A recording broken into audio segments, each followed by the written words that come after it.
Just before you start watching this video, I've got a bit of news about this particular video. Now, I'm not sure if you saw yesterday's filming, which would have been last week's video for you guys, but this happened. Hi guys, and well, now thankfully all of my gear survived except my microphone. During today's video, my microphone didn't work properly, which I didn't realize until the end of the day. Now, the only reason why I'm saying this is because I think the pictures that I took, the pictures I captured on this particular day were pretty nice. Very, very nice. If you like your fine art minimalistic seascape photography type images, then I'm sure you're going to love these pictures. But the audio is a little bit crackly, so what I've decided to do is to keep my talking down to a minimum. Hooray! and when the crackling does get bad, then I've decided to do a couple of little talkovers like this, but not many, I promise you. I'm also going to use the audio that was picked up on my Z8 whilst doing my composition bits to camera, so there's not really much talking to worry about at all. But seriously, please stick with the video, because ordinarily I would have chucked this video away and the pictures would never have seen the light of day. I do like the pictures though, and I hope you guys do too. So all that's left for me to say is hi guys, and welcome to this week's video. Now, right off the bat, I've got to tell you, I'm in exactly the same place as where I was on last week's video, but this week I'm hoping to photograph what I attempted to photograph last week and didn't. Fingers crossed. What a fantastic day. What a wonderful morning. So I'm going to go down onto the beach to photograph the zigzag groins. The zigzag groins, like I said earlier, that I tried to photograph yesterday, or last week's video for you guys, but the conditions were just crazy. If you've seen that video, then you'll understand what I mean, but if you haven't seen the video, then it's well worth checking out after watching this one, of course.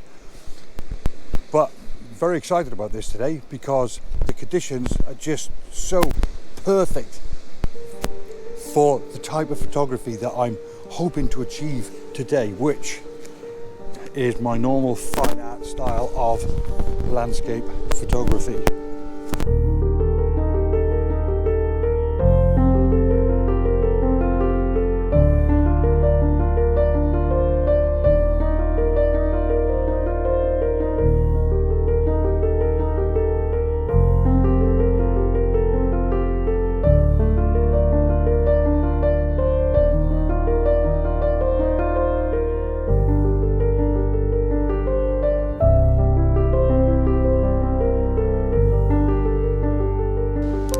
Right, let me just throw you guys in camera very quickly to talk you through just 3 basic compositions that I went for. First of all, I love that composition. Now, I'd much rather if the tide was higher than the sand here, but as I was trying to explain earlier, if that occurs, then we lose the zigzag groins on the end. But you notice minimalistic, kept it nice and simple. I've zoomed back quite far. I've placed the straight groin on the left hand side because it's got a natural curve to the right hand side, so it just sits nice. And then I've gone in slightly tighter, something along those lines there, grabbed that shot, and then I went tighter again, something like that. It's just so minimalistic, so simple. Over a long exposure, that just looks fantastic. So something along those lines, dead easy. For my final shot from the raised perspective, I've added a 70 to 200mm lens just so I can zoom in a little bit more to isolate those zigzag groins. And already I've been dithering around for about 10 or 15 minutes, and already you can see the end groins here, the end zigzags have already disappeared. So what I'm going to do, I'm going to grab a shot like that, and then I'm going to come in a lot tighter and grab a shot like that. In actual fact, I'm going to grab that shot first there.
Right, so that's what I'm looking at. Now for me, when I'm trying to work out my composition, I want to keep it nice and simple. So something along those lines is really simple, really minimalistic. Obviously I'm going to lose the horizon up here, but keeping the groins on the bottom left hand side, finishing on the bottom left, and therefore 2/3 of nothing. I love that. That is what you call minimalistic photography. And now I'm going to zoom in and have a look around. I'd possibly grab a shot, something like that, for instance. So a similar shot from earlier. Now the question is, the tides that are breaking here on the right hand side will appear slightly whiter in the frame when I've captured the image. Now I could use that to my advantage and try and place that on a third, and then that'll break the picture up a little bit more, or of course I could just ignore it. So yeah, so that's roughly what I'm looking at. Something even like that is just gorgeous.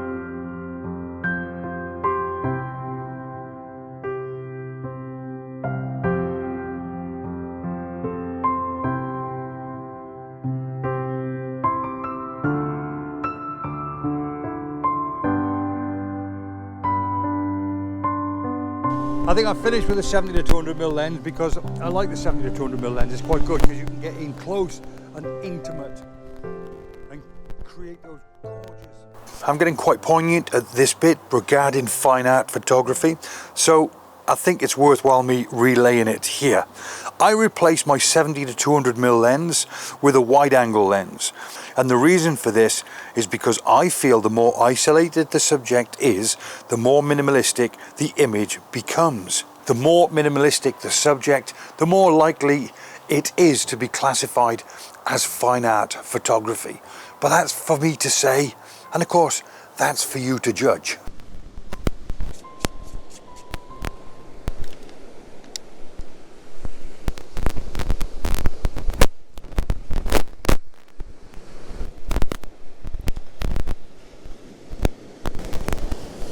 So I've just changed lenses back to the 24-120. Such a great lens, by the way, so universal. I'm just looking on the back of the screen at a composition and it's really cool. Let me again just throw you guys in camera to let you guys have a look at what I can see here. Now again, it's just so simple.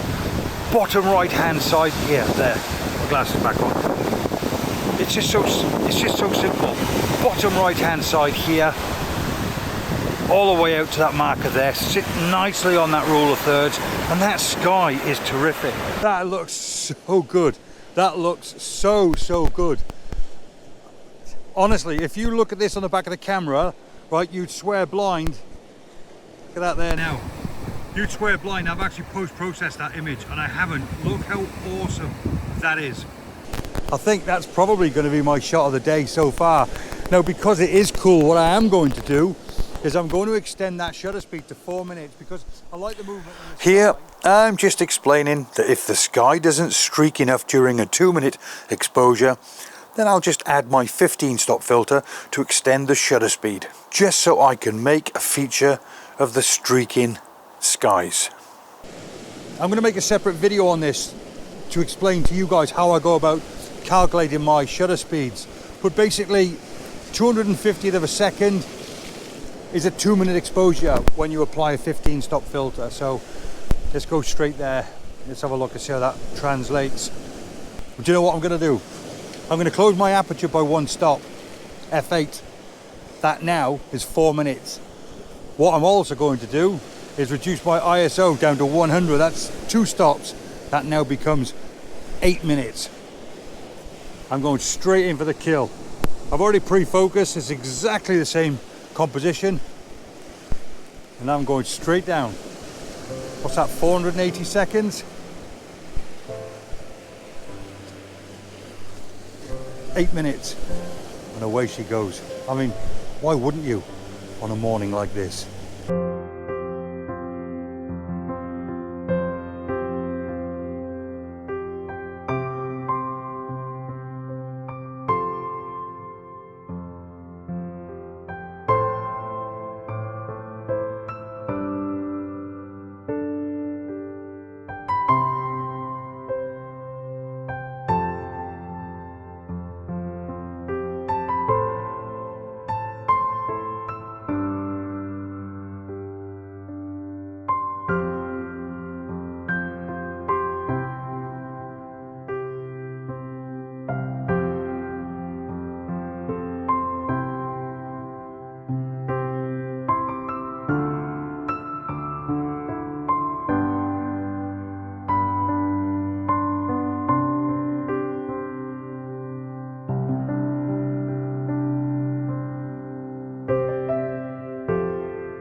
Now, I get lots of people asking me how I go about post-processing my fine art images, especially blending the horizon. Well, good news is I've made a couple of videos on this.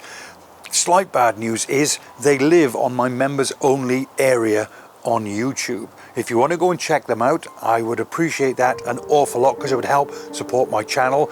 And if you do want to go and check those videos out, I can promise you this, you will learn an awful lot, and only for the price of a couple of beers.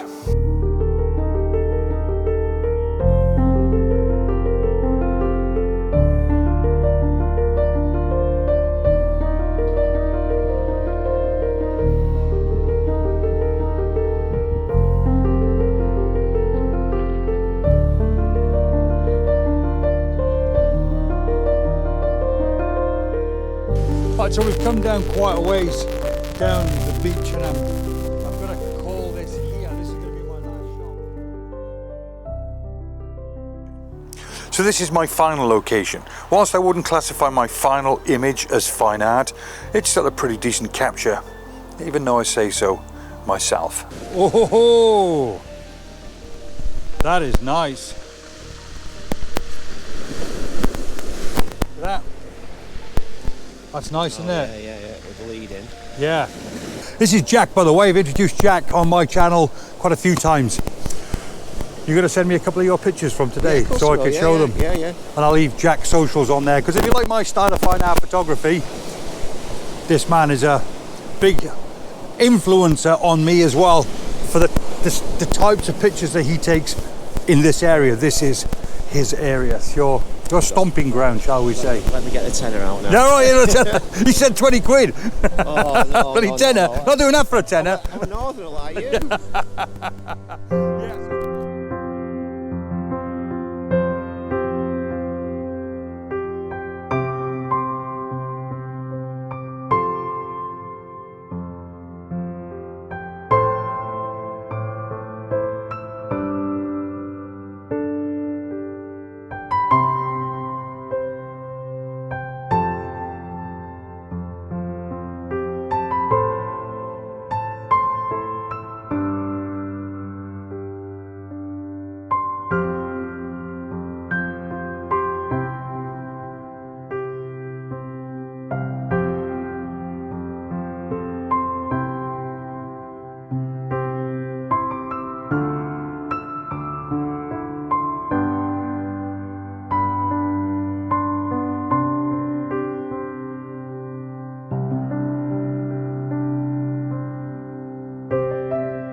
So that's it.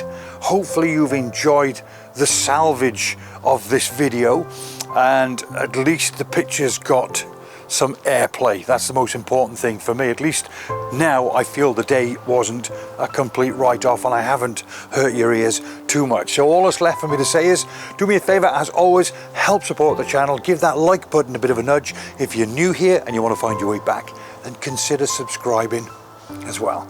Till the next time, guys, cheers.